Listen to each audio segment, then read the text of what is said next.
ያሰማልን አቤት ያሰማልን።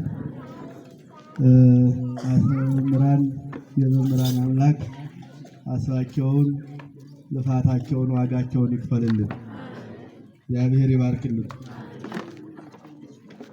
ልሳነ ወርቅ የወረዳ ቤተ ክህነታችን ገንዘብ ያዥ ክቡር መምህር አስተራዬ ፓስታ ጊዮርጊስ ታዋቂው የቅኔ መምህር፣ ክቡራን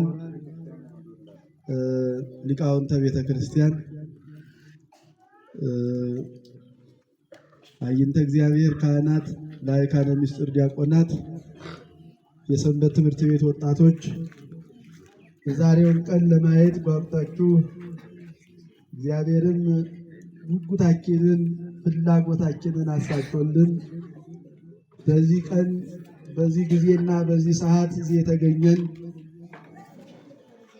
ምእመናንና ምእመናት ለወደደንና ባፈቀረን በአንድ ልዩ በኢየሱስ ክርስቶስ ፍጹም ሰላም እላችኋለሁ። እንደምን አደራችሁ? እንደምን አረፈዳችሁ? እንደምን ከረማችሁ? አሜን። አምላካችን እግዚአብሔር ለመድረስ ፈልገው ያልደረሱ አሉ። ትናንትና ዋዜማ ላይ የሞቱ አሊያም ደግሞ መንጣት ፈልገው ቤተ እግዚአብሔር መድረስ ፈልገው ያልደረሱ አሉ።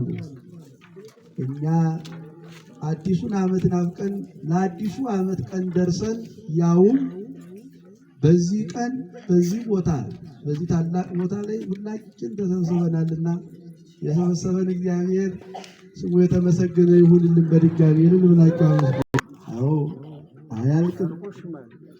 ነብዩ ዳዊት ስለ እግዚአብሔር ዓመተ ምሕረት፣ ስለ እግዚአብሔር ቀን፣ ስለ እግዚአብሔር ጊዜ፣ ስለ እግዚአብሔር ሰዓት በተናገረበት መለኮታዊ ወንጌሉ በነቢይነቱ የተናገረው ቃል ነው።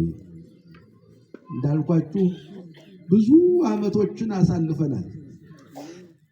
የእያንዳንዳችሁ ዕድሜ በጥቂቱ ትንሾች የምትባሉ አሁን 10 ዓመት ዕድሜ ያላችሁት ናችሁ። በ10 ዓመት ዕድሜ ውስጥ ስንት ጊዜ ዘመን ተቀይሯል? የ30 ዓመቱ የ80 ዓመቱን ተውት። በ10 ዓመት ውስጥ ስንት አዲስ ዓመት አስተናግደናል። እና ዓመቱ ሲቀየር ብዙ ጊዜ ዘመነ ወንጌል ዘመነ ቅዱስ ማቴዎስ የነበረው አሁን ወደ ዘመነ ቅዱስ ማርቆስ ተሸጋገረ። ሰው ተበድሮ ዕዳ መግባት ሳይሆን ሰው ቅዱስ ሥጋውን ክቡር ደሙን በልቶ እንዲቀየር ነው የሚፈልገው። ዓመቱማ እንደነገርኳችሁ ሁልጊዜም የእግዚአብሔር ዓመት አያልቅም። የእግዚአብሔር ዓመት ይሄ ነው በዚህ ጊዜ ያበቃል አይባልም። አሁን እኛ እስካለን እስከ ዕለተ ምጽአት ይቀጥላል። ከዛም በኋላ እግዚአብሔር በኪነ ጥበቡ ጊዜው ይቀጥላል። ታዲያ ዓመቱን ቀየርነው ነው ወይስ በዓመቱ ተቀየርንበት ነው የሚባለው? የኛ ኑሮ አምናም ንስሐ አልገባንም፣ ዘንድሮም ንስሐ አልገባንም አይደል? አምናም አልቆረብንም፣ ዘንድሮም አልቆረብንም። አምናም ቅዱስ ሥጋውን ክቡር ደሙን አልተቀበልንም። አምናም ክፎች ነበርን፣ ዘንድሮም ክፎች ነን። አምናም የሰው መሬት እንገፋ ነበር፣ ዘንድሮም ገፍተናል። አምናም ውሸት እንናገር ነበር፣ ዘንድሮም ውሸት እንናገራለን። ታዲያ ዘመኑ ተቀየረ ነው ወይስ ዘመኑም ተቀየርንበት ነው የሚባለው? የእግዚአብሔርን ቀን እንድንቀየርበት ነው ምዕመናን የሚፈልግ። እግዚአብሔር የሚፈልገው እኛ ዓመተ ምሕረቱ ላይ እንድንቀየርበት። አምና ሌባ የነበረ ወጣት ዘንድሮ እርግፍ አድርጎ ምሎ ከራሱ ጋር ቃል ገብቶ ስርቆትን ሲተው ያ ሰው በዘመኑ ተቀየረበት ይባላል። አምና ንስሐ ያልገባ ሰው ዘንድሮ ንስሐ ሲገባ ያ ሰው አወቀበት፣ በጊዜው ተጠቀመበት። ያ ዘመን አሳላፊ ሳይሆን ዘመኑን እንደ ጥላ እየተወው እያለፈ ነው እንጂ ዘንድሮ ማቴዎስ ነበረ፣ ዘንድሮ ማርቆስ ነው፣ ከርሞ ደግሞ ሉቃስ ይመጣል። የዛሬ 4 ዓመትም እንገናኛለን። ከዘመኑ ጋር ምን ችግር አለ? ያው እየቆጠርን አይደለም የምንሄደው። እድሜያችንም ኤክስፓየር ዴት እያደረግን ነው አይደል? በቃ ብቻ ነው እንደ ኤክስፓየር ዴት የሚያደርገው። አንዳንድ ሰው ስንት ዓመት ነው የሚጠጣውንም የሚበላውንም የሚታሸገውንም እንትኑ ላይ አውጥቶ ኤክስፓየር ዴቱ ተቃርቦ ይሆን እንዴ ወይስ ኤክስፓየር ዴቱ ሆኗል እንዴ ብሎ ያለ አይደል? የሰው ኤክስፓየር ዴቱ ሰው መኪናው አገልግሎት የሚያቆመው ስንት ዘመን ሲሞላው በምን አይነት ዘመን ላይ ቢቆም ነው ቢሆንስ ነው እንደዛ ሊሆን የሚችለው? ነብዩ ዳዊት እንዳለው 70 ነው 80 ነው ከዛ በላይ የለም። የኛ ደግሞ 80 ለመድረስ አይችልም። ያው እንደምታውቁት ገና በ40 ዓመታችን በ30 ዓመታችን ዱላ መደገፍ እንጀምራለን አይደል? ይሄ ድሮ አንዳንዴ 562 ዓመት ሙሉ በምድር ላይ 65 ዓመት ሙሉ በምድር ላይ ኑረዋል ሲባል እንዴት አይነት እድሜያቸውን እንደተጠቀሙበትና ምን አይነት ጠንካሮች እንደነበሩ ያው እህል ሳይበሉ ውሃ ሳይጠጡ ልብስ ሳይለብሱ መኖር ማለት ነው። አስባችሁታል? የኛ 80 ዘመን ልብስ ለብሰን ራቁታችንን የምንኖር ሰዎች ነው። ስለዚህ ዓመተ ምሕረት በምታከብሩበት አዲሱን ዓመት ስታከብሩ የምድር አበባዎች ሁሉ ተራራው ሸለቆ ደረቅ የነበረው ውብ ሆኖ ራቁቱን የነበረው በረሃ ለምልሞ በአበባ አጊጦ ተራራዎች ሁሉ ከእግዚአብሔር በተቸራቸው ጸጋ ደምቀው ስታዩ የእናንተ አይምሮ የኛ አይምሮ መቼ እንደሚደምቅ መቼ በንስሐ እንደሚያብብ መቼ አበባ እንደሚሆን መቼ ታሪክ እንደሚለወጥ ራስን መጠየቅ ነው። ቀላል እኮ ነው። ተራሮችና ኮረብቶች ወንዙ በውሃ የሚደምቀው ዓመት ጠብቆ አይደለ? እኛ ለመድመቅ እኮ ዓመት አይጠበቅብንም። ሁልጊዜም መምህረ ንስሐ እስካለ ድረስ ሁልጊዜም ቤተክርስቲያን እስካለ ድረስ ክርስቲያኖች በእግዚአብሔር ስም ምንድናቸው? አበባ ናቸው። የማይጠወልጉ አበባ፣ የማይረግፉ አበባ። ሁልጊዜም አዲሶች፣ ሁልጊዜም ባለ ታሪኮች፣ ባለ ጸጋዎች። አበባ ሆኖ ለመኖር ንስሐ መግባት አዲስ ዘመን ለማክበር ቅዱስ ሥጋውን ክቡር ደሙን ለመቀበል የዛሬ ዓመት የረሱትን የሰሩትን ኃጢአት እርግፍ አድርጎ ወደ አዲስ ዓመት ይዞ አለመሻገር ቅንና ተባባሪ መሆን በእውነት ላይ የተመሰረተ ሕይወት እንዲኖር ራስን ለራስ መጋበዝ ለራሳችን ምንድነው ለራሳችን ሕይወት መጋበዝ ነው ያለው። አንድ ታሪክ ልንገራችሁ። ዓመት በዓል ነው አይደል? ብዙ ምን ጓጓበት ነገር አለ። በጉ አለ፣ ነው አለ አይደለ? አሁን ወደዛ ነው አይምሯችን ያለው። አሁን ዝም ብዬ ነው የምጮኸው እንጂ የማይሰለቸው መነኩሴ ምን አገባን እያላችሁ ነው ያላችሁት። ቢሎውን አስለው ይሆን ተዘጋጅታ ይሆን የሚልም አለ እና አንድ ከስነ ፍጥረት ውስጥ ጦጣ የሚባል አውሬ አንድ ከዕለታት አንድ ቀን ፀሐይ ይሞቃል። ዛፍ ላይ ቁጭ ብሎ ከዛፉ ስር አንተን አለ ባህር አለ። ምን አለ አልኳችሁ? ባህር ውስጥ የሚኖር ምን አውሬ አለ? አዞ ነው አይደል? እና ቀና ብሎ ሲያይ ጦጣን አየ። ዝምድና ፈለገ ከጦጣ ጋር። እስቲ ልብ ብላችሁ አስቡት። ጦጣ የምትኖረው ዛፍ ላይ ነው። እሱ የሚኖረው ደግሞ የት ነው? ግን ምን ፈለገ? የኛ ኑሮ እንዲህ ነው። በዓለም ላይ ዓለም የኛ አይደለችም፣ ግን ዓለም እያታለለችን በዓለም ላይ መኖር እንፈልጋለን። እናንተ ዓለማዊ አይደላችሁም። ዓለም ለእናንተ አልተፈጠረችም። ዓለም ለእናንተ አልሆነችም። ዓለም ማለት ለክርስቲያኖች ተብሎ ተነገረ። ልክ አገዳ አላምጣችሁ እንደምትተፉታል። አገዳ አላምጦ የሚውጣል እንዴ? ያንቀዋል፣ ይገለዋል። የሚፈለገው ምኑ ነው? ጣዕሙ ነው። ክርስቲያን ዓለም የሚፈልገው ክርስቲያኖችን ዓለም የሚፈልገው የ40 ቀንና የ80 ቀን ልዩነታቸውን ለመምጠጥ ብቻ ካልሆነ በስተቀር የእግዚአብሔር ልዩነት ሊያሳጣቸው ካልሆነ በስተቀር እኛና ዓለም ምንድነን? ምንም ነን። ጳውሎስ ምንድነው ያለው? እኔ በዓለም ላይ ሙት ነኝ፣ ዓለምም በእኔ ላይ ሙት ናት። አማኞች በዚህ ልክ ነው ሊሆኑ የሚገባል። በዚህ ልክ ከሆኑ ዓመታት በተቆጠረ ቁጥር፣ በዓላት በከበረ ቁጥር ከብረው ይኖራሉ። እንዲያ ነው። ያለ ዝምድና ያለ ወዳጃችን ወዳጅነት አትፈልጉ። ስለማትፈልገን እኮ ነው። እንደነገርኳችሁ መጥቶ መጥፋት ካልሆነ በስተቀር ዓለምኛን አትፈልገን።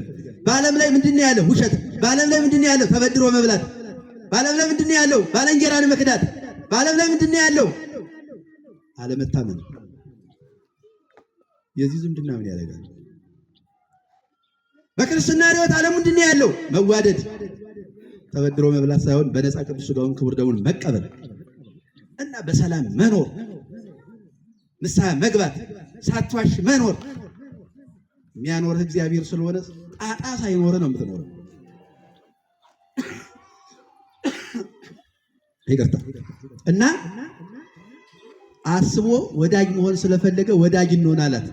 ምን እንሆን አላት? ወዳጅ መሆን እንፈልጋለን አላት። እኔ ምን ቸገረኝ ይሻለችውና ጦጣ ወረደችና ወዳጅ ሆነ። ወዳጅነቱ ወደ ቤተሰብ ሊቀጥል ነው እና መጀመሪያ የኔን ቤተሰብ ተዋወቂ አላት። የት እና የሆነ እየተበለጨለጨ የሚያታልል ዓለም አይደንቅም? የሆነ ሰፍ ብለህ እንድትገባበት የሚያስፈልግ ዓለም ለመኖር የምትጓጓበት። አሁን የኛ ዘመን ምንም የሚያጓጓ ነገር አለው? ማን ጠግቦ በልቶ ጠጥቶ ማን ለብሶ ደምቆ አይታችሁት ነው የምትኖሩ? ባለስልጣኑም ቢሆን የትኛው ስልጣኑ ነው? ምን የሚያስቀና ስልጣን አለ? አባቶቻችን 47 ዘመን እኮ እያስተዳደሩ ኩሽ ሳይልባቸው የእነሱ ስልጣን እንኳን የዋለፈ አይደል እንዴ? ዳዊትና ሰሎሞን በመጽሐፍ ቅዱስ እንቆጥራቸው ይሆናል፣ እንጠቅሳቸዋለን። በእኛም ዘመን እኮ አባባ ንጉሥ ተክለ ሃይማኖት ንጉሥ አፄ ኃይለ ሥላሴ 40 ዘመን ገዝተዋል። አይደንቅም? ያም ዘመን ወዷል እና ምን ያስቀናል?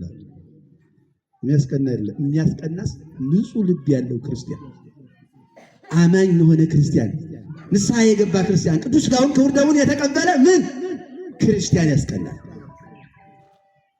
እና እኔ ምን ቸገረኝ አለች። ያው ተሸክሟት ሄደ።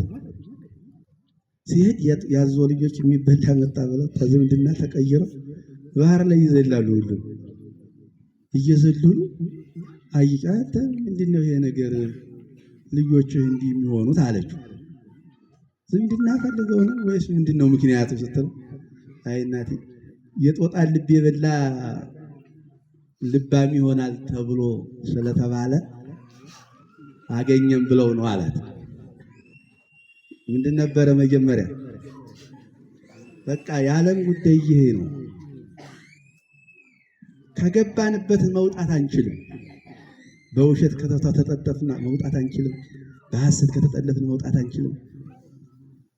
ከንስሐ ከራቅን መውጣት አንችልም። ሁልጊዜ ድርቶ እየጫነብን እንቀጥላለን። ስለዚህ እንዲህ አይነቱ ዓመቱ ሳይሆን የተቀየረው በዓመቱ ውስጥ ሳንቀየር ያለፍን ትውልዶች መሆናችንን ማወቅ እና ጊዜያችንን ኤክስፓየር ዴት እያደረገ እያቃጠል ነው እንደሆነ ማወቅ፣ ከማይፈለግ ዝምድና ከማይፈለግ ዓለም ጋር ከማይፈለግ ኑሮ ጋር መኖር ተገቢ አይደለም። አለመኖር ከሚፈለገው ከክርስቶስ ጋር ኑሩ። ምዕመናን እንድንኖር እግዚአብሔር ያግዘን እና ነገሩስ ጥሩ ነው አለች። ይሄ ጥሩ ነው፣ ግን እኔም እንዳየኝ ቅድም እዛ ጋር ዛፉ ስር ቁጭ እንዳልኩ ፀሐይ ስሞቅ ልቤን እዛ አስቀምጬው ነው የመጣው አለች። መባነን ነው። ምን ያስቃል? የሚያስቅ መስሏል። ምንም ቦታውን የትኛውም ቦታውን አሁን ለእግዚአብሔር የማይመች ቦታ ላይ ነህ ብለህ ልታስብ ትችላለህ። ጫትም እየቃም ሲጋራም እያጤስ ዝሙተኛም ሆነ ውሸተኛም ሆነ ከነነዚሁ ሕይወቴ ልገባ ነው ወይ ብለህ ልታስብ ትችላለህ። የትኛውም ቦታ ላይ ሁን፣ አንድ የቀና ብለህ እግዚአብሔርን ጥረው፣ ከዛ አረንቋ ውስጥ ያወጣል። አንዴ ብቻ አስበው፣ አንዴ ብቻ አስብ፣ እግዚአብሔር ከዛ ምድር ያወጣቸዋል። እግዚአብሔር የሌለበት ቦታ የለም። የእኛን መመለስ እንጂ የቆምንበትን ቦታ አይመለከትም። ሎጥን ከዛ ክፉ ከተማ ያወጣ ከከፋው ቦታ ከቆምንበት ከሚያስከፋው እኛን ካስጨነቀን መከራ እሱ ያወጣናል እና ከመከራ ያወጣል። ዓመቱ ይህ ዓመት ከመከራ የምንወጣበት አገራችንም እኛም የምንቀደስበት ዓመት ይሁንልን። ዓመት ተቀየረ ማለት ያ ነው። መብላት የተሳነው ማህበረሰብ መብላት የሚችልበት ዓመት፣ ሰላም ያጣ ሁልጊዜ ልቅሶ የሚሰማ ትውልድ ሰላም የሚያገኝበት ከሐዘን የሚወጣበት ዘመን እሱ እንዲሆንልን ነው የምንመኘው። እሱን ነው እኛ የምንፈልገው። ተበድሮ እንቁላል ገዝቶ ዶሮ አርዶ በግ አርዶ በልቶ ነገ ለመክፈል የሚሸማቀቅ ትውልድ ማየት አንፈልግም። እሱን አይደለም የምንፈልገው። ሳይበደር ነገ ሳይሸማቀቅ ንስሐ ገብቶ በነፃ ቅዱስ ሥጋውን ክቡር ደሙን ተቀብሎ በሰላም የሚኖር ትውልድ አማኝ ክርስቲያን እንዲኖር ነው የምንፈልገው። ያን እንድንሆን እግዚአብሔር ያግዘን ነው። እንዲህ አላት። አዎ እንግዲያማ ምን ችግር አለው? ወስድሽና መልሼ ይዘሽው ትመጫለሽ አላት። ጥሩ ነው አለች። እና ይላችሁ አንዳንዴ ዓለም ካወክበት እንዲህ ጅል ነው። ተሸክሞ ሄደውን ነገር ተሸክሞ ይመልሳል። አንተ በዓለም ላይ ወቅበት እንጂ ምንም ችግር የለውም። ወቁበት። ተሸክሟችሁ አይደለ ተሸክማችሁት አይደለ ይኖራችሁ ኋላ በንስሐ ይሸከማችኋል ዓለም። ኋላ ቅዱስ ሥጋው ክቡር ደሙን ስትቀበሉ እርሱ በተራው ይሸከማችኋል። ጎንበስ ታስደርጉታላችሁ። አሸክማ እንደገና ተመልሶ ይዟት መጣ። ይዞ መጥቶ ዛፏ ላይ ስትደርስ በቃ ተመጣጣራ። እንዴት ነው ጦጣ አትመለሽም? አይ ጌታዬ አሁን ገና ልቤን አገኘሁት አለች ይባላል። እና የጠፋው ልባችን በአዲሱ ዓመት የምናገኝበት ይሁንልን። ዓመቱማ የእግዚአብሔር ዓመት ነው። አያልቅም፣ አይቀየርም፣ ይቀጥላል። የማያልቀው የማይቀጥለው የኛ ዓመት ነው። የኛ ዓመት ዘንድሮ ደርሰን ከሆነ ከርሞ ላንደርስ እንችላለን። አረ እንደውም እንዲያ ካላችሁ በጎ ያስወራኝ እንጂ ቤትም ላንደርስ እንችላለን። የሆነ ሰባራዎች አይደለም ሸምበቆች እኮ ነው። ለመደገፊያም ለመደገፍም የማንመች ሰንጣራ ነገሮች ነው። እና ይህ ዓመት ተራሮች ሁሉ የተደሰቱበት ወንዙ ደረቁ ሁሉ ሞልቶ ደስ የተሰኘበት ዓመት ነው።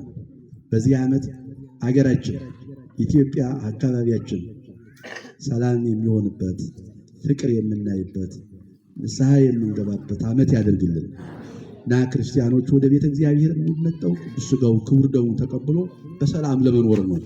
አዲሱ ዓመት ማለት ይሄ ነው። ተበድራችሁ በልታችሁ እንዳልኳችሁ ተበድራችሁ ጠጥታችሁ የምትቸገሩ አማኞች መሆን የለባችሁ እና ነፃ የወጣችሁ ነፃ የሆናችሁ ሰዎች ናችሁ እኮ። እስራኤል ከሰማይ መና በልተው ደስ እያላቸው መሄድ ሲጀምሩ በእግዚአብሔር ላይ አጉረመረሙ። ከነፃነት ባርነትን መርጠው ማለት ነው። ቅዱስ ሥጋው ክቡር ደሙ በነፃ ተሰጥቷችሁ ተበድራችሁ የዶሮ ሥጋ ትበላላችሁ፣ የበግ ሥጋ ትበላላችሁ። አይወላያድር የተበደራችሁት የበላችሁት ነገ ደግሞ መንገድ ያችን ለመክፈል ችግር አይደለም። ሰውየውን ስታዩት ወይ ሴትዮዋን ስታዩት መንገድ እየጠበሳችሁ ትሄዳላችሁ፣ ወይ አለ ፍላጎት ደግሞ ታኮርፉታላችሁ።